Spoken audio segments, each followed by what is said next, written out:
I think it's a big deal, like adulting and friendships, because as you get older, there's different things that happen in life. There's more challenges that happen in life.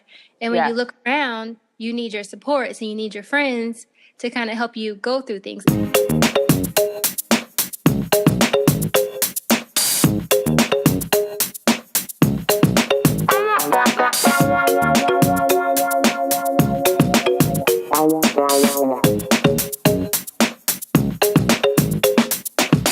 Hello, everyone. I'm Erica. And I'm Akilah. Welcome to HeartsChat. Hello, everyone. Welcome to another episode of HeartsChat. So tonight we're going to get personal, and we're talking about adulting in friendships. How hard they can be. Yeah, because it's a whole different level. Because, we grow up, our friends are kind of like our lives. And then it becomes like a point where it's like, oh, things are going to change. We didn't expect this. And then feelings get hurt. Oh, what do you mean? Like how feelings get hurt? Like, where some people were like, oh, you don't talk to me anymore, or you don't have time for me anymore. And then, those types of things kind of come out when in some cases it's just you guys are doing your own thing and you just moved apart, not even like emotionally moved apart, but physically moved apart. So it's kind of like, oh, well, guess that friendship might be lost. So that's what more of the feelings get hurt. Right. And I feel like when you're in like a romantic, intimate relationship, and let's say, okay, we're going to move apart, we're going to be long distance or whatever. You have that conversation about, oh, how are we going to make this work? But with friendships, you don't really do that. That's so true. I don't really hear about that. It's kind of like, oh, I'm going here, I'm going there. Okay. And is it the expectation that, we'll just keep in touch? Like the expectations are different as well because you don't have to kind of keep in touch with them every single day. Correct. No, it's not as intimate as a relationship, but you're absolutely right. Things can kind of dwindle and, you don't talk to each other anymore. But you know what? You just brought up a really good point, though. Like, we don't have those conversations. And I mean, friendships are still relationships. Everybody, when we say your relationship, everybody thinks romantic, automatically romantic. They never think about, your family relationships or your friend relationships. All those are relationships. Right. So, that's such a good point. We never actually talk about that. Because, I feel like we don't think about that in terms of friendships. Like, what is it going to be like after we all get out of college, ultimately? I think sometimes friendships are a lot of times viewed as family because they say like, friends are the family you choose. Correct. You choose these people to be in life and be a part of your family. And sometimes with family, it's, you don't have to say, like, you don't have those conversations. You kind of just, it's like expected, or you just don't talk about it. It's like a known thing because they're family. So it's like, Yeah. They know. That makes, you're absolutely right. I feel like a lot of people that you do become family. So it's kind of like, oh yeah, like you just said, they know. But in reality, like, I can't stop talking to some family, but I can definitely stop talking to some friends. So yeah. I mean, I could stop talking to some family, but that's going to be rarer than I am to stop talking to friends. Yeah. You go to your family events, Exactly. You're maybe more connected. But I would say it definitely I think it's a big deal, like adulting and friendships, because as you get older, there's different things that happen in life. There's more challenges that happen in life. And when you look around, you need your support. So you need your friends to kind of help you go through things. Even though you become an adult, maybe you become more accustomed to challenges and things like that. You still need your friends. Yes. Because most of the time, that's when you really need more people because absolutely. you got your job, you might have kids, you have other relationships, so many responsibilities. And when you're doing everything that you have to take care of, all your responsibilities, it's nice to have a friend that you can go and hang out with or talk to, or maybe somebody to say, hey, maybe you slow down a little bit. Like, what's going on with you while you're busy taking care of things? That's so true. It's like, I feel like when we're younger, we have more, like, we have our friends, but we have the support of our parents. But as we get older, especially in, I guess, the United States culture, it's kind of like, okay, you live with your parents, you grow up, you leave, you're on your own. And it seems like we should be focusing on friendships during that time, really, because we kind of are on our own in a sense. Yeah. Right. So, I think it's important to, not saying you need to be, checking in, texting, calling every single day. And that's cool if you do that. But, being busy and having work and being either if you're married and if you have children, sometimes that stuff can kind of get pushed to the back burner. But it is important to kind of check in with your friends every once in a while. So what do you do if you're in a situation where you're the one that, you're checking in with your friends, trying to maintain these friendships, but it's not being reciprocated back to you?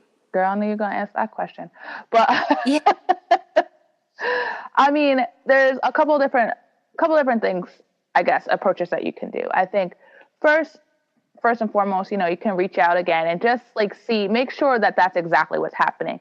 And you're not, and it's not a situation where you're just feeling that way and you're not looking at your own faults in part of that. That's what I say first. That's the first thing I do. And then after that, if I see that it's continuously happening, then I have a conversation with that person. Hey, so this is what I'm feeling. How do you feel about this? And more often than not, people will be like, oh, I didn't mean to make you feel like that, and all that stuff. And then the friendship can be repaired. But then you have on the other side where people get upset, oh, well, that's your opinion, and they just get really angry. So then you have to make the decision, do I really need this person in my life? If I'm always going to be the friend who reaches out and reaches out and reaches out and reaches out and reaches out all the time, is that a relationship? Is that relationship worth it at that point? Because, any relationship, but specifically we're talking about friendship, it's still kind of a give and take. You still need to feel supported. Not that you're always supporting other people. Exactly. So, I think it's always best to kind of first analyze yourself, see if you're doing anything or contributing in any way. And if you're recognizing that that's not the case, then talk to that friend. If that's still not working, then it may be time to reevaluate your friendships. Exactly. I completely agree. Mine are all E's, so it'll make it easier. Hey, okay. Yeah, you look at your effort, and then you kind of think about, okay, do I want to put the energy into this? Is that being reciprocated back to me? Yes. Then kind of thinking about, depending on what that person says, are they giving you excuses? Yes. Or is this really is this legit? And then from there, decide if you're going to end or improve. Is it going to end, or is you going to improve and try to, continue? But I would say, from what both of us said, the bottom line is having that conversation. Oh, I agree with that. Yeah, no matter how you think about it, how you view it, you got to have that conversation with them. And even when you become adults, I think there's the expectation that because we're adults, we're better communicators. But sometimes it can be the opposite, because you could say, I don't want to deal with it. I don't have to deal with that. I don't got the time. And that's a big one. I don't got time for this. Okay. We're not gonna do that. But, we need to continue those communication skills and have those conversations. And I feel like that, Erica, what you just said about the communication part is so important, because I feel like today it's really acceptable to just, as we call it, ghost people. It's really acceptable to just ghost people and just never talk to them again and just not talk about whatever happened. And I feel like in some cases that's applicable, but more often than that's not really appropriate. That's not helping us to communicate our feelings. We just hold on to these anger feelings forever and just never address it. So, I know that's a whole big thing now, but ghosting isn't healthy. No. And especially if this person is your friend, then you've known them for a while. Yes. Built that relationship, and you should be able to be honest and have that communication with them. Yes, definitely. Because then that's also a great point. If you're finding yourself you can't communicate or you can't be honest with this person, what is that really saying about your relationship? Exactly. And that's when you go to, are we going to end, or is it improve. Exactly. Exactly. I love that, how you did that. The E's. Yeah. Was it the 3 E's and an I? It was the effort, energy, excuses, and the last one is in And or improve. got Yeah. it. So 4 E's it's and kind an of cool. I. I like that a Yeah. lot. And also with adult relationship comes deciding if you are going to end those relationships. Have you been, holding on to a friendship that's just not there anymore? Yeah. But since you've known them for so long, you kind of just carry it on, and that can be hard too because you're used to having these friendships, but you've kind of grown in different directions. You're doing different things. The communication is not there. You don't have things in common. There can be, plenty of reasons, but that's Definitely.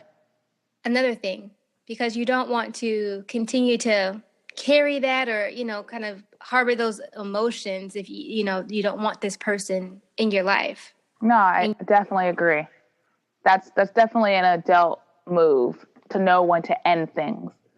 Because that can be hard. It can be, a stressful situation. But after it's done, oftentimes you'll feel relief.